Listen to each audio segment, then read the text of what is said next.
Through my career of 10 years in data science, I've learned just how important it is to communicate effectively. At the end, data science is a highly technical field, but we're still required to pitch ideas, explain methodologies, and share insights with less technical disciplines.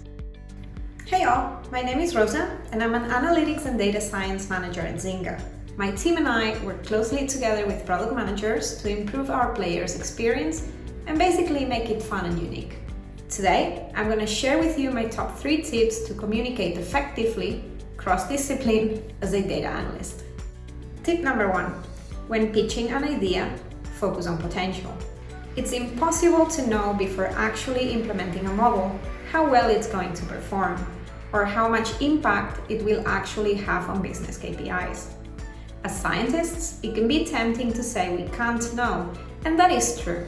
However, we often need to provide some estimate in order to prioritize projects and decide which ones we believe the most in.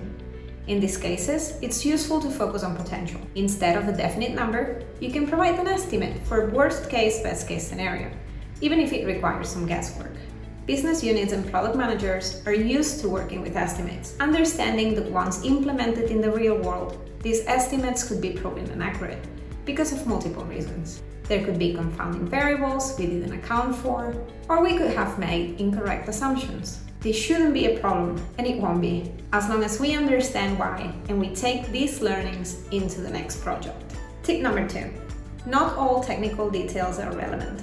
It's easy when coming from an academic field to get used to scientific writing.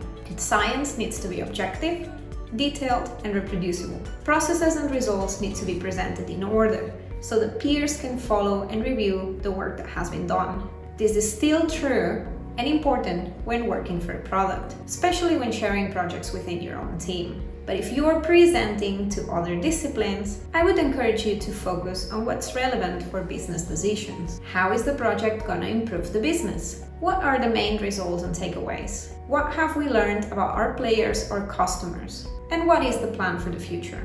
Everything else can go in a technical document or an appendix, optional to those interested in those details. Tip number 3. When presenting results, communicate conclusions first. In school and university, we're taught to present conclusions last. We start by a problem statement, then show methodology, then discuss results, and finally draw conclusions. Research has actually shown that this is not the way that our brains consume information. It is more effective to present your conclusions first, followed by results and methodology last, or in an appendix if not relevant to the audience. This may seem counterintuitive because it goes against the chronological order of the work. However, by starting with conclusions, you're going to grab the attention of the audience and they're more likely to remember the takeaways afterwards.